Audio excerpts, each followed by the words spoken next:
l'équipe, j'espère que vous allez bien aujourd'hui. Nouveau 5, au programme du jour, un point sur la trêve estivale. Entre préparation, vacances et projections en vue de la saison 2025-2026. La nouvelle affaire Mbappé, les problèmes encore et toujours. Une transition vers le Real Madrid en plein dilemme pour l'avenir de Vinicius. Avant de finir par deux séquences mercato, dont la première en France et la seconde à l'étranger. Les cadres européens n'ont pas dit leur dernier mot. Au contraire. Bref, bien plus à venir comme d'habitude les amis. Avant d'entrer dans le vif du sujet, je vous demande un service. Vous savez lequel? Celui évidemment de lâcher votre plus beau like. Pour le soutien, le référencement, vous connaisserez le refrain. Merci vraiment à tous ceux qui le font. Vous êtes les boss.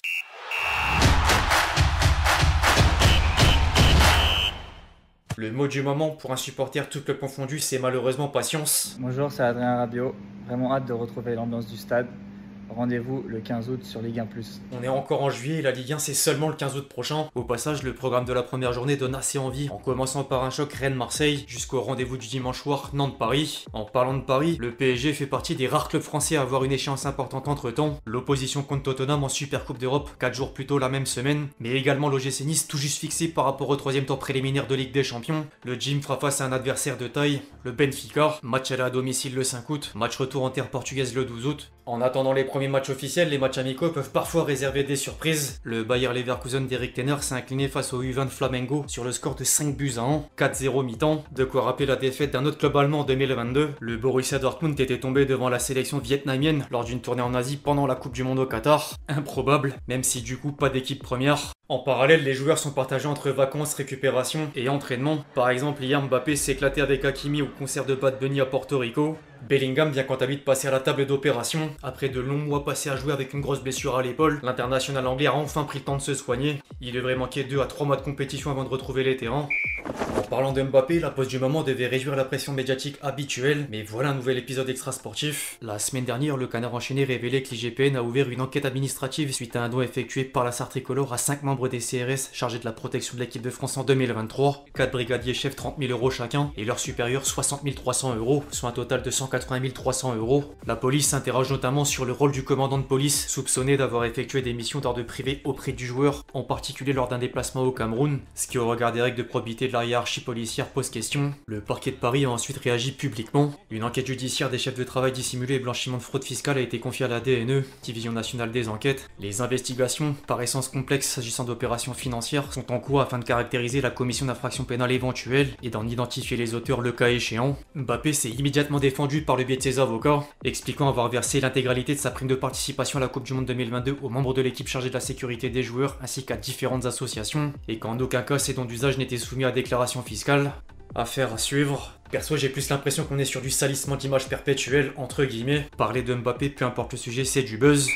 De Mbappé, il en est aussi question dans le dossier d'une prolongation au Real Madrid. Tout le monde est désormais au courant, la Casablanca essaye de prolonger Vinicius, et aux dernières nouvelles, la star brésilienne voudrait en fait gagner autant que la star tricolore, 30 millions € par an, condition que les dirigeants madrilènes ont refusé pour rester dans la même grille salariale. Soit il prolonge, soit il part. Une solution pourrait d'ailleurs être toute trouvée du côté de l'Arabie Saoudite. Un club saoudien serait prêt à proposer une indemnité de transfert de 350 millions € et un contrat de 5 ans à 1 milliard €. La priorité du joueur est néanmoins de continuer sous la tunique blanche. En dehors du cas Vinicius, sinon le Real Madrid aurait lancé la quête d'un remplaçant à Toni Kroos. Les quotidiens espagnols stipulent que le club merengue a ciblé 4 profils, dont Rodri en numéro 1 et les options Barella, Enzo Fernandez, McAllister. Pourtant, les milieux, c'est vraiment pas ce qui manque. En France, les clubs qualifiés en Coupe d'Europe sont plus actifs que les autres. L'Olympique de Marseille va payer bien rapatrier Aubameyang. L'attaquant gabonais a refusé toutes les propositions pour revenir et signer un contrat jusqu'en 2027, plus une année optionnelle. L'OM pourrait ensuite faire 2 coups en vue de renforcer le secteur offensif. Déjà d'accord contractuellement, Igor Paixão et Timothy Weah attendent un accord entre clubs pour rallier la Canebière. Offre de 35 millions € à Feyenoord d'une part, et négociations avancées avec la Juventus pour un prêt avec option d'achat obligatoire entre 12 et 15 millions € d'une autre. Au rayon des départs, Rongier et Merlin sont sur le point de signer au Stade Rennais contre 22,5 millions €. Deux mouvements étonnants, surtout le premier, qui avait invectivé le club breton à l'époque du FC Nantes. En story Insta, mais également en interview, c'est un club qui m'attire pas du tout, je pourrais pas aller là-bas. Je sais pas non plus si je serai le bienvenu. J'ai le FC Nantes en moi, c'est ma 18e saison au club. Chez l'autre Olympique, un ancien Marseillais est sur le point de plier bagages. L'OL a donné le feu vert à l'Arabie pour le transfert de Verreto. Du coup, les dirigeants lyonnais pensent désormais à Lismeou pour lui succéder au milieu de terrain. En défense, le club rhodanien va annoncer l'arrivée de Ruben Kluivert, fils de Patrick, la légende néerlandaise. Au passage, pas sûr que les supporters lyonnais soient intéressés par l'information, mais des nouvelles de John Textor. L'ancien président de l'OL est poussé vers la sortie par Eagle Football, même si toujours actionnaire majoritaire et tenu à l'écart du principal actif et des flux financiers à l'instant T. Le principal concerné s'est d'ailleurs recentré sur Botafogo jusqu'à faire un message lourd de sens en story Insta à la poursuite de trophées en recrutant sans contrainte. Quel plaisir de diriger un club sans deadline politique. La définition du culot. Plus sérieusement, on bascule du côté de Paris où la stratégie est difficilement compréhensible. Le PSG ferait même face à la nouvelle concurrence de Tottenham, prêt à payer 70 millions d'euros pour Zabarnini. La direction parisienne qui a néanmoins avancé le dégraissage. Moscardo vient d'être prêté à Braga. Skriniar et Asensio seront en partance vers le Fenerbahçe. Kanginli est également dans le viseur du club turc. Alors que Colomani voit les intérêts Manchester United et Newcastle face à la longueur des discussions avec la Juventus. Au-delà des indésirables, l'AC Milan s'est positionné sur Gonzalo Ramos jusqu'à rentrer en contact avec les agents du buteur portugais. Derrière, Lucas Hernandez tenait à mettre fin aux rumeurs. Un petit message pour faire suite aux différents articles de presse et rumeurs qui affirment que j'aurais demandé à partir du PSG si mon statut n'évoluait pas. Je tiens à dire que j'ai absolument pas demandé à partir et que j'évoluerai au PSG la saison prochaine, en continuant à travailler dur au quotidien pour défendre du mieux possible les couleurs du Paris Saint-Germain à chaque fois que le coach m'en donnera l'occasion. Merci pour votre soutien. Ici c'est Paris.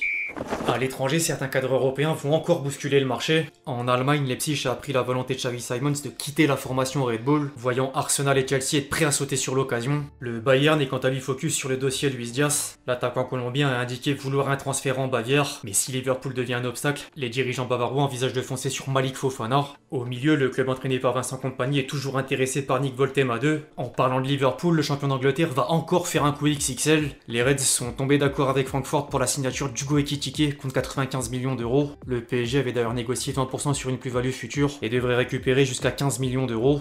La précédente piste, Alexander Isak prend quant à elle la direction de l'Arabie Saoudite et Al Hilal. Quelques jours plus tôt, Arsenal posait 60 millions d'euros pour Madueke. Manchester City s'est offert une pépite en la personne de Svernipan contre 15 millions d'euros. Les Citizens pourraient ensuite céder Ederson au Galatasaray, de quoi relancer la piste Diogo Costa. En parallèle, l'autre Manchester a finalisé le dossier Brian Mbeumo grâce à un chèque de 80 millions d'euros bonus compris. Au rayon des départs, les Red Devils ont accepté de prêter Rashford au Barça. Option d'achat 30 millions d'euros, baisse de 15% du salaire du joueur. Enfin, du côté de l'Italie, Naples enchaîne les arrivées. Après avoir récupéré Lorenzo Luca en prêt avec obligation d'achat de 40 millions d'euros, le vainqueur du Scudetto a lâché 31 millions d'euros sur Sam Bekemar. De Laurentiis dit également oui au Galatasaray pour Osimhen. 75 millions d'euros, dont 40 payés immédiatement et 35 d'ici les 12 prochains mois. Derrière, la Roma s'est offert El Ainaoui en provenance de Lens en déboursant 25 millions d'euros, avant d'accueillir Evan Ferguson en prêt avec option d'achat de 40 millions d'euros.